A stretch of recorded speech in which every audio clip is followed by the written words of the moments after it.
Yes sir, ರಾಜೀನಾಮೆ ಕೊಟ್ಟು ಕೆಳಗಿಳಿದಿದ್ದಾರೆ. ಏನು ಹೇಳ್ತೀರಿ ಈ ಸಂದರ್ಭ? ಮತ್ತು ಈ ನಾಡಿನಲ್ಲಿ ನಾವು ಅನ್ಕೊಳ್ಳೋದು ಏನಂತಂದರೆ ಒಂದು ಸಾಮಾಜಿಕ ನ್ಯಾಯದ ಯುಗಂತಿ ಆಗಿದೆ ಸರ್. ನಮ್ಮ KRSನ ನೀರು ತಗೊಂಬಂದು ನಮ್ಮ ಸಿದ್ದರಾಮಯ್ಯನಹುಂಡಿ ಗ್ರಾಮಕ್ಕೆ ಕೊಟ್ಟರು. ಸಿದ್ದರಾಮಯ್ಯನಹುಂಡಿ ಒಂದೇ ಅಂತಲ್ಲ, ಸುಮಾರು ಸಾವಿರಾರು ಎಕರೆ ಅವತ್ತು ಇದು ಮಾಡೋದು. ಅಂಥ ಗಟ್ಟಿದೇನೆ ಯಾರು ಬರ್ತಾರೆ ಸರ್ ಏನಿಲ್ಲಿ? ಅವ್ರು ರಾಜೀನಾಮೆ ಕೊಡೋಕೆ ಹೋಗೋ ಆ ಸಂದರ್ಭ ಇತ್ತಲ್ಲ, ಅದು ನಮ್ಮ ಕಣ್ಣಿಂದ ನೋಡಬಾರ್ದಾಗಿತ್ತು. ನಾವು ಅವರು ಈ ರಾಜ್ಯದಲ್ಲಿ ರಾಜೀನಾಮೆ ಕೊಡೋರು ಅಂತ ಮಹಾನ್ ನಾಯಕನ ಹೈಕಮಾಂಡ್ ಭಾಳ ಕೆಟ್ಟ ನಿರ್ಧಾರ ತಗುತ್ತೆ. ರಾಜ್ಯದ ಮುಖ್ಯಮಂತ್ರಿ ಸಿದ್ದರಾಮಯ್ಯನವರು ಅಧಿಕಾರವನ್ನು ಬಿಟ್ಟು ಕೆಳಗಿಳಿದಾದರೆ, ಆಡಿದ ಮಾತಿನ ಪ್ರಕಾರ ನಾನು ಅಧಿಕಾರವನ್ನು ಬಿಟ್ಟು ಕೊಡ್ತಾ ಇದ್ದೀನಿ, ಯಾವುದೇ ವೈಮನಸ್ಸಿಲ್ಲ ಅನ್ನೋ ಮಾತನ್ನು ಹೇಳ್ತಾ ಇದ್ದಾರೆ. ಸದ್ಯ ನನಗ ಸಿದ್ದರಾಮಯ್ಯನ ಹುಂಡಿಯಲ್ಲಿದ್ದೀನಿ, ಮೈಸೂರು ತಾಲೂಕಿನ ಸಿದ್ದರಾಮಯ್ಯನ ಹುಂಡಿ. ಇಲ್ಲಿನ ಜನತೆ ನಮ್ಮನಿಗಿದ್ದಾರೆ, ಏನೇನು ಅಭಿಪ್ರಾಯವನ್ನು ಹಂಚ್ಕೊಳ್ತಾರೆ ಅನ್ನೋದನ್ನು ಮಾತಾಡಿಸ್ತಾ ಹೋಗ್ತೀನಿ. ಎಸ್ ಸರ್, ರಾಜೀನಾಮೆ ಕೊಟ್ಟು ಕೆಳಗಿಳಿದಿದ್ದಾರೆ. ಏನು ಹೇಳ್ತೀರಿ ಈ ಸಂದರ್ಭದಲ್ಲಿ? ಭಾಳ ನೋವಾಗ್ತದೆ. ಈ ನಾಡಿನಲ್ಲಿ ಯಾರಾದರೂ ನಡೆದಂಥ ಮುಖ್ಯಮಂತ್ರಿ ಯಾರಾದರೂ ಇದ್ದರೆ ಅದು ನಮ್ಮ ಸಿದ್ದರಾಮಯ್ಯ ಸಾಹೇಬರು ಅಂತ ಹೇಳೋದಕ್ಕೆ ಒಂದು ಕಡೆ ಹೆಮ್ಮೆನೂ ಇದೆ. ಇವತ್ತು ಇನ್ನೂ 2 ವರ್ಷಗಳ ಕಾಲ ಅವರು ಮುಖ್ಯಮಂತ್ರಿಯಾಗಿ ಇರಬೇಕು ಅಂತಕ್ಕಂಥದ್ದು ರಾಜ್ಯದ ಜನರ ಅಪೇಕ್ಷೆ ಇತ್ತು. ಬಟ್ ಹೈಕಮಾಂಡ್ ನಿರ್ಧಾರ ಮತ್ತು ಅವರು ಮಾತು ಕೊಟ್ಟಂಗೆ ಇವತ್ತೇನು ರಾಜೀನಾಮೆ ಕೊಟ್ಟಿದ್ದಾರೆ, ಅದು ನಮಗೆಲ್ಲರೂ ಕೂಡ ಮತ್ತು ನಾಡಿನ ಜನರಿಗೆ ಬೇಸರದ ಸಂಗತಿ ಸರ್. ಮತ್ತು ಈ ನಾಡಿನಲ್ಲಿ ನಾವು ಅನ್ಕೊಳ್ಳೋದು ಏನಂತಂದರೆ ಒಂದು ಸಾಮಾಜಿಕ ನ್ಯಾಯದ ಯುಗಂತಿ ಆಗಿದೆ ಸರ್. ಇವತ್ತು ಸಾಮಾಜಿಕ ನ್ಯಾಯದ ಹರಿಕಾರ ಅಂತಲೇ ಎಲ್ಲರೂ ಕರಿತಾ ಇದ್ರು. ನಾವು ಪ್ರತಿಯೊಬ್ಬರನ್ನು ಮಾತಾಡಿಸ್ತಾ ಬಂದ್ವಿ. ಮೈಸೂರು ತಾಲೂಕು, ಮೈಸೂರು ಜಿಲ್ಲೆ ಸೇರಿದಂತೆ ಎಲ್ಲ ಭಾಗದಲ್ಲೂ ಕೂಡ ಅದೇ ರೀತಿಯಾದ ಅಭಿಪ್ರಾಯ ಇದೆ ಈಗ. ಸೊ ಊರಿನ ದೃಷ್ಟಿಯಿಂದ ನೋಡೋದಾಗಿದ್ರೆ ಸಿದ್ದರಾಮಯ್ಯ ಅವರು ಹೇಗಿರ್ತಿದ್ರು, ಇಲ್ಲಿ ಬಂದಾಗ ಏನು ಅಂತ? ಸರ್, ಇಲ್ಲಿ ಅವರು ಸಾಮಾನ್ಯ ಜನರಿಗೆ ಇರ್ತಿದ್ರು. ಯಾವತ್ತೂ ಕೂಡ ಒಬ್ಬ ಸಮಾಜವಾದಿ ಹಿನ್ನೆಲೆಯಿಂದ ಬಂದಂಥ ರಾಜಕಾರಣಿ ಆಗಿರೋದ್ರಿಂದ ಅವ್ರು ಯಾವತ್ತೂ ಇಲ್ಲಿ ನಾನು ಮುಖ್ಯಮಂತ್ರಿ ಅಥವಾ ನಾನು 2 ಬಾರಿ ಮುಖ್ಯಮಂತ್ರಿ ಆಗಿದ್ದೀನಿ ಆ ರೀತಿ ಹಮ್ಮು ಬಿಮ್ಮು ಇರಲಿಲ್ಲ. ಇಲ್ಲಿ ಬಂದಾಗ ಸಾಮಾನ್ಯವಾಗಿ ಅವರು ಹಿಂದೆ ಹೆಂಗಿದ್ರು ಬಾಲ್ಯದ ನೆನಪುಗಳನ್ನು ಮಾಡ್ಕೊಳ್ತಕ್ಕಂಥದ್ದು ಇರ್ಬೋದು, ಇಲ್ಲಿ ಜಾತ್ರೆಗೆ ಬಂದಾಗ ವೀರ ಮಕ್ಕಳ ಕುಣಿತದಲ್ಲಿ ಭಾಗವಹಿಸ್ತಕ್ಕಂಥದ್ದು ಇರ್ಬೋದು, ಮತ್ತು ಅವರ ಸಹಪಾಠಿಗಳು ಯಾರಿದ್ರು ಅವ್ರ ಜೊತೆ ಔಪಚಾರಿಕವಾಗಿ ಮಾತುಕತೆಗಳನ್ನ ಆಡ್ತಕ್ಕಂಥದ್ದು ಇರ್ಬೋದು. ಆ ರೀತಿಯಾಗಿ ಸರಳವಾಗಿ ಅವ್ರು ಬದುಕ್ತಿದ್ದಂಥದ್ದು. ಇವತ್ತು ಈ ರಾಜ್ಯದಲ್ಲಿ ಸಾಮಾಜಿಕ ನ್ಯಾಯದ ಪರವಾಗಿದ್ದಂಥ ಒಬ್ಬ ಮುಖ್ಯಮಂತ್ರಿಯನ್ನು ಕಳ್ಕೊಂಡಿದ್ದೇವೆ. ಮತ್ತು ಶೋಷಿತ ಸಮಾಜಗಳ ದೊಡ್ಡ ಗಟ್ಟಿ ಧ್ವನಿ ಅದು ಕೂಡ ಇವತ್ತು ಅಡಕ ಆಗಿದೆ. ಅದು ಶೋಷಿತ ಸಮಾಜಗಳ ದುರ್ದೈವದ ಸಂಗತಿ. ಬಟ್ ನಮಗೆ ಎಲ್ಲೋ ಒಂದು ಕಡೆ ಆಗಲಿಲ್ಲ. ಏನೇನು ಕೂಡ ಅಲ್ಲಿ ಇದ್ವಿ ನಾವು.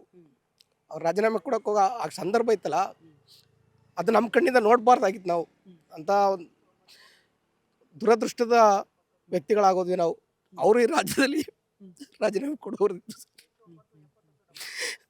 ಅಂತ ಮಹಾನ್ ನಾಯಕನ ಹೈಕಮಾಂಡ್ ಭಾಳ ಕೆಟ್ಟ ನಿರ್ಧಾರ ತಗೋಬಾರ್ದಾಗಿತ್ತು.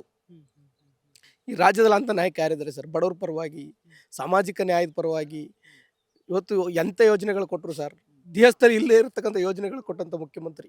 ರಾಜಕಾರಣ ಬೇರೆ ಏನೇ ಇರಲಿ, ವಿರೋಧ ಪಕ್ಷಗಳು ಎಲ್ಲ ಪಕ್ಷಗಳು ಒಪ್ಪುವಂಥ ಒಬ್ಬ ಯಾರಾದರೂ ನಾಯಕ ಈ ರಾಜ್ಯದಲ್ಲಿದ್ದರೆ ಅದು ಸಿದ್ದರಾಮಯ್ಯ ಸಾಹೇಬರು. ಅಂಥ ವ್ಯಕ್ತಿ ಇನ್ನು ಮತ್ತೆ ಈ ರಾಜ್ಯದಲ್ಲಿ ಮುಖ್ಯಮಂತ್ರಿ ಆಗ್ಲಿಕ್ಕೆ ಸಾಧ್ಯ ಇಲ್ಲ ಸರ್.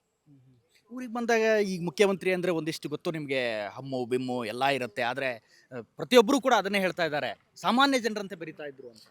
ನಾನು ಹೇಳಿದ್ನಲ್ಲ ಸರ್, ಅವರು ಬಂದಿದ್ದೇ ಸಮಾಜವಾದಿ ಹಿನ್ನೆಲೆಯಿಂದ. ಹಂಗಾಗಿ ಅವ್ರಿಗೆ ಯಾವತ್ತೂ ಕೂಡ ನಾನು ಅಧಿಕಾರದಲ್ಲಿ ಇದ್ದೇನೆ, ನಾನು ಹೀಗೆ ವರ್ತನೆ ಮಾಡಬೇಕು ಆ ಭಾವನೆ ಯಾವತ್ತೂ ಇರಲಿಲ್ಲ ಅವ್ರಿಗೆ.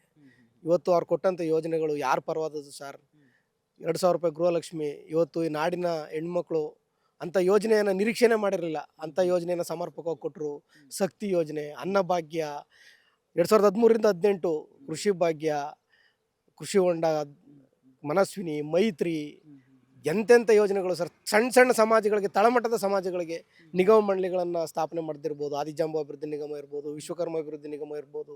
ಎಂತೆಂಥ ನಿಗಮಗಳನ್ನು ಯಾರೋ ಸಣ್ಣ ಸಮಾಜಗಳಿಗೆ ನ್ಯಾಯ ದೊರಕಿಸ್ಕೊಟ್ಟಂಥ ಯಾರಾದರೂ ಸಾಮಾಜಿಕ ನ್ಯಾಯದ ಅಧಿಕಾರ ಇದ್ರೆ ಅದು ಸಿದ್ದರಾಮಯ್ಯ ಸಾಹೇಬರು ಸರ್. ಈ ಶೋಷಿತರ ಧ್ವನಿ ಒಂದು ರೀತಿ ಅಡಗಿಸ್ದಂಗೆ ಅಂತ ಅನ್ಸುತ್ತೆ. ಖಂಡಿತ ಸರ್, ಖಂಡಿತ. ನಾವು ಏನೇ ಹೇಳ್ಬೋದು, ಇವತ್ತು ಶೋಷಿತ ಸಮಾಜಗಳ ಗಟ್ಟಿ ಧ್ವನಿ ನಾಡಿನಲ್ಲಿ ಯಾರಾದರೂ ಇದ್ದರೆ ಅದು ಸಿದ್ದರಾಮಯ್ಯ ಸಾಹೇಬರು. ಇವತ್ತು ಎಲ್ಲೋ ಒಂದು ಕಡೆ ಶೋಷಿತ ಸಮಾಜಗಳ ಗಟ್ಟಿ ಧ್ವನಿಯನ್ನು ಇವತ್ತು ಕಾಂಗ್ರೆಸ್ಸು ಅಡಗಿಸಿದೆ ಅಂತಕ್ಕಂಥದ್ದನ್ನು ನಾವು ಹೇಳಲೇಬೇಕಾಗ್ತದೆ ಸರ್. ಅಂದರೆ ಹೈಕಮಾಂಡೇ ಆ ರೀತಿ ನಿರ್ಧಾರ ತಗೊಂಡು. ಖಂಡಿತ ಸರ್, ಖಂಡಿತ. ಯಾಕಂದರೆ ಇವತ್ತು ನೀವು ದಕ್ಷಿಣ ಭಾರತದಲ್ಲಿ ಯಾರಾದರೂ ಒಬ್ಬ ಶೋಷಿತ ವರ್ಗಗಳ ನಾಯಕ, ಐಂದವ ವರ್ಗದ ನಾಯಕ ಯಾರಾದರೂ ಇದ್ದಿದ್ರೆ ಅದು ಸಿದ್ದರಾಮಯ್ಯ ಸಾಹೇಬರು. ಅವರನ್ನು ಇನ್ನೂ 2 ವರ್ಷಗಳ ಕಾಲ ಮುಂದುವರಿಸಿ ಅವ್ರು 2029 MP ಚುನಾವಣೆಗೆ ಅವ್ರನ್ನ ಭಾಳ ಸಮರ್ಪಕವಾಗಿ ಬಳಸ್ಕೊಳ್ತಕ್ಕಂಥ ಅವಕಾಶ ಕಾಂಗ್ರೆಸ್ ಪಕ್ಷಕ್ಕಿತ್ತು. ಈ ಭಾಗದ OBC ಲೀಡರ್ನ ದೊಡ್ಡ ಮಟ್ಟದಲ್ಲಿ ಬಳಸ್ಕೋಬೋದಾಗಿತ್ತು ಚುನಾವಣೆಗಳಲ್ಲಿ. ಬಟ್ ಯಾಕೋ ಗೊತ್ತಿಲ್ಲ, ಒಂದು ಕೆಟ್ಟ ತೀರ್ಮಾನವನ್ನು ಕಾಂಗ್ರೆಸ್ ಹೈಕಮಾಂಡ್ ತಗೊಂಡಿದೆ ಸರ್. ಹಾಗೆ ಸರ್ ನಿಮಗೆ ನೀವು ಯಾವ ರೀತಿ ನೋಡ್ತೀರಿ ಸಿದ್ದರಾಮಯ್ಯ ಅವ್ರನ್ನ ಏನು ಅನ್ಸುತ್ತೆ ನಿಮ್ಮ ಅಭಿಪ್ರಾಯ? ಸರ್ ನಮ್ಮ ಅಭಿಪ್ರಾಯ ಅಂದರೆ ಏನು ಸರ್ ಅಂದರೆ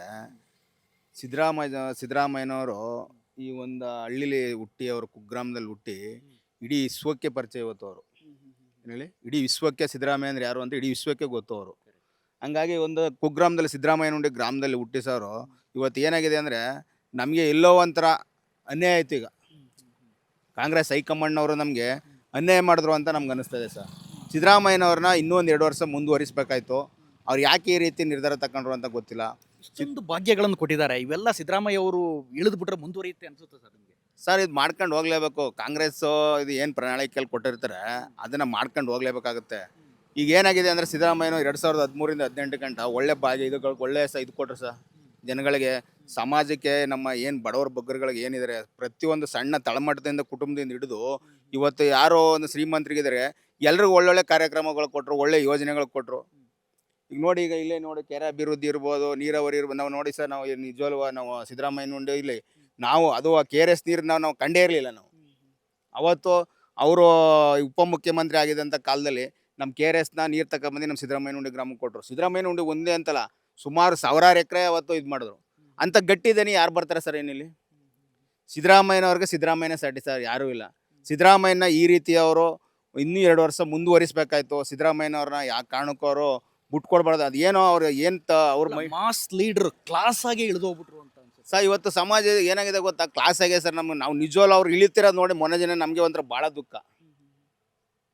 ಅವರು ಏನು ಸರ್ ಏನು ಇದು ಮಾಡಿಲ್ಲ. ಎಲ್ಲ ಪ್ರತಿಯೊಂದು ಇದಕ್ಕೂ ಗ್ಯಾರಂಟಿ ಯೋಜನೆಗಳು ನೋಡಿದ್ರೆ ಸರ್ 2013ರಿಂದ ಹಿಡಿದು 18 ಗಂಟೆ ಒಳ್ಳೆ ಬಜೆಟ್ ಕೊಟ್ಟರು. 17 ಬಜೆಟ್ ಮಾಡಿಸಿದ್ರೆ ಈಗ 2023ರಿಂದ 28 ಗಂಟೆ ಇರ್ತಾರೆ ಅಂತ ನಾವು ಭಾಳ ಆಸೆ ನಿರೀಕ್ಷೆಯಲ್ಲಿದ್ದು ಸರ್ ನಾವು. ಆದರೆ ಯಾಕೋಗೋ ಗೊತ್ತಿಲ್ಲ, ಹೈಕಮಾಂಡ್ನವರು ಸಿದ್ದರಾಮಯ್ಯನವರು ಅದು ಏನು ಅಂದ್ರೆ ಗಟ್ಟಿದನಿ ಪ್ರಧಾನಮಂತ್ರಿಯವ್ರನ್ನೇ ಪ್ರಶ್ನೆ ಮಾಡೋಂಥ ಒಬ್ಬ ಗಟ್ಟಿದನಿ ಸಿದ್ದರಾಮಯ್ಯನವ್ರನ್ನ ಈ ರೀತಿ ಅವರು ನಮ್ಮನ್ನ ಇಳಿಸ್ತಾರೆ ಅಂತ ನಿಜಕ್ಕೂ ನಾವು ಅಂದ್ಕೊಂಡಿರಲಿಲ್ಲ ಸರ್ ನಾವು. ಎಸ್ ವೀಕ್ಷಕರೇ, ಸಿದ್ದರಾಮಯ್ಯನ ಹುಂಡಿ ಜನ ಅಕ್ಷರಶಃ ಕಣ್ಣೀರು ಹಾಕ್ತಾ ಇದ್ದಾರೆ. ಮಿನಿಸ್ಟರ್ಗಳ ಕಣ್ಣೀರು ಹಾಕಿದ್ರು, MLAಗಳ ಕಣ್ಣೀರು ಹಾಕಿದ್ರು. ಸಿದ್ದರಾಮಯ್ಯನ ಹುಂಡಿಯಲ್ಲಿ ಪ್ರತಿಯೊಬ್ಬರು ಕೂಡ ಇದೇ ರೀತಿ ಪರಿಸ್ಥಿತಿ ಕಂಡು ಬರ್ತಾ ಇದೆ. ನಾನೀಗ ಗ್ರಾಮದಲ್ಲಿದ್ದೀನಿ. ಗ್ರಾಮದ ಪ್ರತಿಯೊಬ್ಬರು ಕೂಡ ಯಾಕೆ ಈ ರೀತಿ ನಿರ್ಧಾರವನ್ನು ಕೈಗೊಡ್ತು ಹೈಕಮಾಂಡ್? ಗಟ್ಟಿ ಧ್ವನಿಯನ್ನು ಉಳಿಸ್ಕೋಬೇಕಿತ್ತು. 2028ರ ಚುನಾವಣೆಗೆ ಅವ್ರನ್ನ ಕಂಪ್ಲೀಟಾಗಿ ಬಳಸ್ಕೋಬೋದಿತ್ತು. ಯಾಕೆ ಈ ನಿರ್ಧಾರ ಮಾಡ್ತು ಹೈಕಮಾಂಡ್ ಅನ್ನೋದೇ ಎಲ್ಲರ ಪ್ರಶ್ನೆ ಆಗಿದೆ. ಎಲ್ಲರ ಕಣ್ಣಾಲಿಗಳಲ್ಲೂ ಕೂಡ ನೀರು ಬರ್ತಾ ಇದೆ. ಮಹಿಳೆಯರಿರ್ಬೋದು, ಪುರುಷರಿರ್ಬೋದು, ಎಲ್ಲರೂ ಕೂಡ ಸಿದ್ದರಾಮಯ್ಯ ಅವರು ಇಳಿದಿದ್ರಿಂದ ಅಕ್ಷರಶಃ ಅಳ್ತಾ ಇದ್ದಾರೆ, ದುಃಖವನ್ನು ವ್ಯಕ್ತಪಡಿಸ್ತಾ ಇದ್ದಾರೆ, ತಮ್ಮ ಭಾವನೆಯನ್ನು ಹೊರಹಾಕ್ತಾ ಇದ್ದಾರೆ. ಕ್ಯಾಮರಾ ಪರ್ಸನ್ ಮಲ್ಲಿಕಾರ್ಜುನ್ ಜೊತೆ ಜಗದೀಶ್, ಸುಮನ್ TV, ಸಿದ್ದರಾಮನಹುಂಡಿ.